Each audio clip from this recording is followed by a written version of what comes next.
Play is underway across Europe, and a lot of Wonderkids are still looking for that perfect roster spot where they're going to get some playing time this year, and that's why we're seeing so many rumors and so many moves as the transfer window comes to a close. Rayan Cherki, Samuel Iling-Junior, and Valentin Barco, some big-name Wonderkid prospects, could be on the move as they look for a landing spot for this season. We're going to break it all down next here on Soccer Wonderkids at the Pitchside Pub.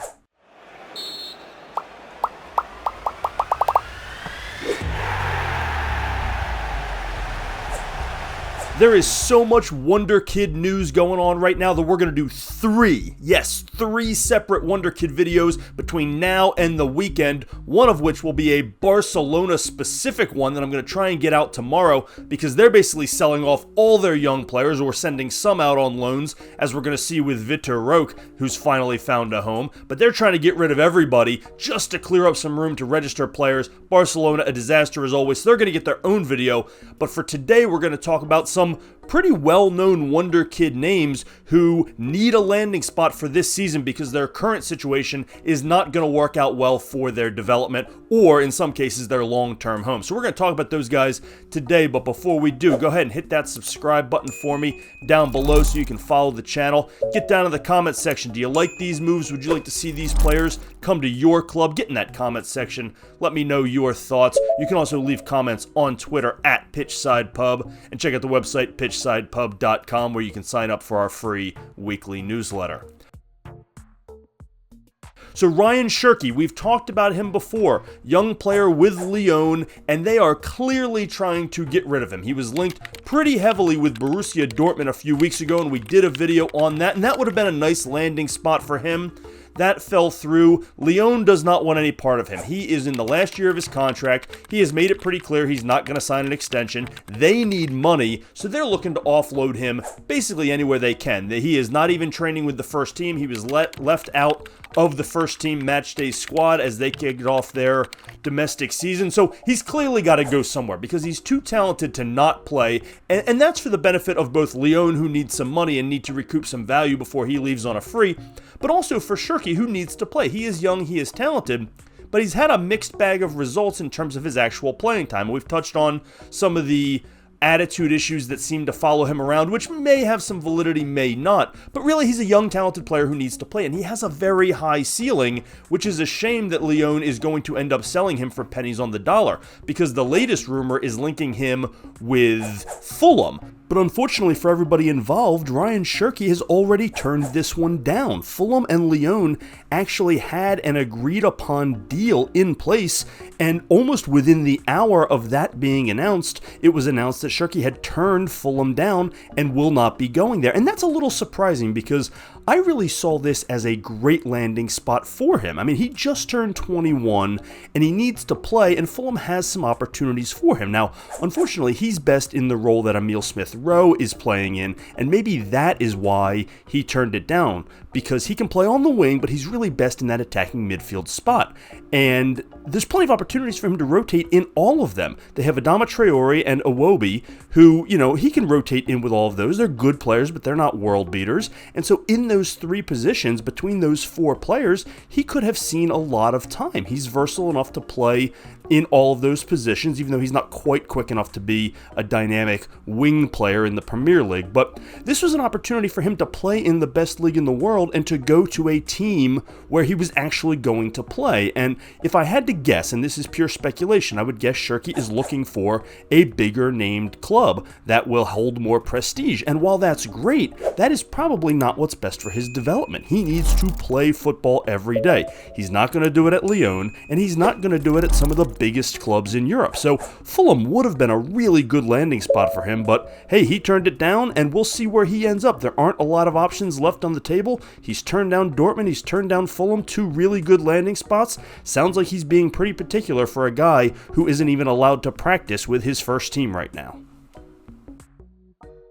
You know who's not loving his time in the Premier League so far is Samuel Iling-Junior, who came to Aston Villa just over the summer as part of the Douglas Luiz swap with Juventus, but was left out of Aston Villa's first matchday squad and is now exploring loan options. And you have to wonder if Villa even really wanted Iling-Junior, if he was going to ever be used by Unai Emery, or if they just sort of needed to balance the books in this Douglas Luiz transaction. They were technically separate transactions, according to what was recorded on paper, with Iling-Junior going for about 14 million euros. But really, it was that Juventus needed to clear some space on their books to take on an acquisition like Douglas Luiz. And Villa may have been looking at it and just said, well, he's young, talented, and that's a fair price, so we'll take him and then we'll figure it out from there. I mean, he does provide good depth. This is a young player. He's still only 20, but he's got 45 Serie A games under his belt for Juventus over the past 2 seasons. That's pretty good experience, and that's enough to take another step forward onto a Premier League roster. It's probably not enough to warrant starting, particularly over somebody like John McGinn or Leon Bailey, and Aston Villa does have some depth there. Now, it is a little surprising he didn't even make the bench, but they have depth there as well. They have other players who are going to rotate in, who are more familiar with Unai Emery's system, and so it is a fair question for Iling-Junior to look and go, am I ever going to play here? And of course, he has no loyalty to the club. He just got there, so he's actively looking for loan options. It's probably too late to sell him at this point, and I guess Villa can say, okay, go play somewhere, get some regular playing time, and if you continue to develop, you come back and we've got ourselves a nice cheap acquisition that we got to put in storage for a year. So it could end up being a win-win for everybody, but again, I always go back to the same mantra, young players need to play. He's 20, he's had 2 good years, at least developmentally getting experience at a high level with a big club, so I could see him going somewhere else in the Premier League, maybe down to the Championship, although it's probably not necessary. Another club with a need at his position could give him some time. Could he go back to another Serie A club? Maybe. He is familiar with the league, so if a mid-table Serie A team has playing time available for him, that could be a nice fit. But this could still be a nice win for both Villa and player if he goes on loan for 1 more year, plays consistently, and then comes back next year as a wrapped and ready to go 21-year-old who can, fill in that Unai Emery roster. So a little surprising to see him possibly being flipped elsewhere after just being acquired. I would have thought the young talent was something they wanted to bring in and keep for themselves. But you know what? Aston Villa is going after some higher aspirations this year, and they do not have the luxury of letting some of these young players develop on the fly. They need some veteran guys to come in and back up Ollie Watkins and support him, and they're making their run. They're in win now mode as they play European football for the first time in a long time, Champions League football, I should say. And they have bigger aspirations, so they cannot afford to watch a player like Samuel Iling-Junior learn on the fly. So all I hope here is that he finds a spot where he's going to play every day, and I'm not writing his future off with Villa just yet, but it's not going to be this year from the looks of things. Speaking of not this year by the looks of things, that seems to be the same story surrounding Valentin, Barco, and Brighton Hove Albion, as their young acquisition from last season looks for a loan opportunity possibly at Sevilla, which is an interesting spot for him to end up. Barco joined Brighton last year mid-season from Boca Juniors on a relatively inexpensive deal for a player that was very highly touted and has a lot of growth potential in front of him. But he's already 20 and he hasn't quite taken to the Premier League. And we've seen this before, the players jumping straight from South American leagues, whether it's in Brazil or Argentina, trying to jump all the way into the highest level of competition. We've seen them struggle. We mentioned Vitor Roque in the intro, and he jumped straight into Barcelona and was expected to make an immediate impact. And that's a really, really tough jump. It's a big jump. And Barco's having the same sort of issues.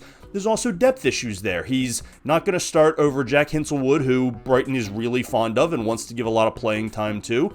It is a little surprising that with the Pervious Estupiñán injury that they're not confident they're going to find enough playing time for Valentin Barco, even in a rotation, as a second or third, as a backup on either side, as a backup on the left side, but again, young players need to play every day, and Barco looks like he's about 16, but in actuality, he's 20.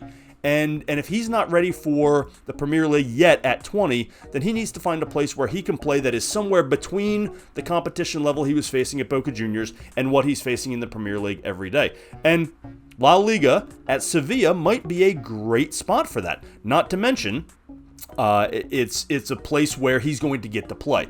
They do not have depth at left back. They have one left back listed on the roster. They need more players at that position. So if you can offer him a place to play every day with a little bit less pressure and a little bit lower competition level, because La Liga simply is not as deep as the Premier League. Yes, when you're playing Real Madrid and Barcelona and Atletico Madrid, obviously that will be great competition. It's still a high-quality league. Don't get me wrong, but it's not you're not facing top to bottom that same slog every day that you get in the Premier League. And so that could be a good opportunity for him. Now, it's very important to note that Brighton has made it very clear they will not include an option to buy in any loan deal. They want him back. They are still looking at him as a long-term piece. Probably not long-term on their own roster because we know Brighton and we know who they are. But the thinking here is go play at Sevilla for a year, establish yourself, come back and play for us for a year or two. We watch your value go through the roof, and then we sell you off when you're 23, which is very much the Brighton model. It might work out that way. That might actually be exactly how this plays out. That's a real possibility. And, we have a tendency to write these players off, guys like Barco, who come in with a lot of hype surrounding them and then don't immediately have success and then go out on loan. And we feel like that's a demotion. And we shouldn't look at it like that. It's not a demotion, it's an opportunity. And that's how Brighton is seeing this. This is an opportunity for Valentin Barco to play every single day and turn into the player that they believe he can be. And Brighton don't feel like they can afford to give him those opportunities this year at the Premier League level without exposing themselves to some losses and drop points, or probably without destroying the player and his confidence. And just getting to play is not always a good thing if you're out there getting your butt whooped and you're not good enough for the level yet. So at this point, we sort of have to trust Brighton on their developmental strategies. And if they think this is best for him, then it's probably right because their model is pretty proven here. But I'd like to see Valentin Barco get a chance to play. And if Sevilla's the spot, I'll be watching some Sevilla games because he's a talented young player who can do a lot, and I'd love to see that growth. What do you think? Do these moves make sense? Are these guys going to find a good home for this season? Get down in that comment section. Let me know what you think. You can also leave some comments on Twitter at PitchsidePub. While you're at it, go ahead and hit that subscribe button for me down below so you can follow the channel and check out the website pitchsidepub.com. Thanks as always for joining us here on Soccer Wonder Kids at the Pitchside Pub.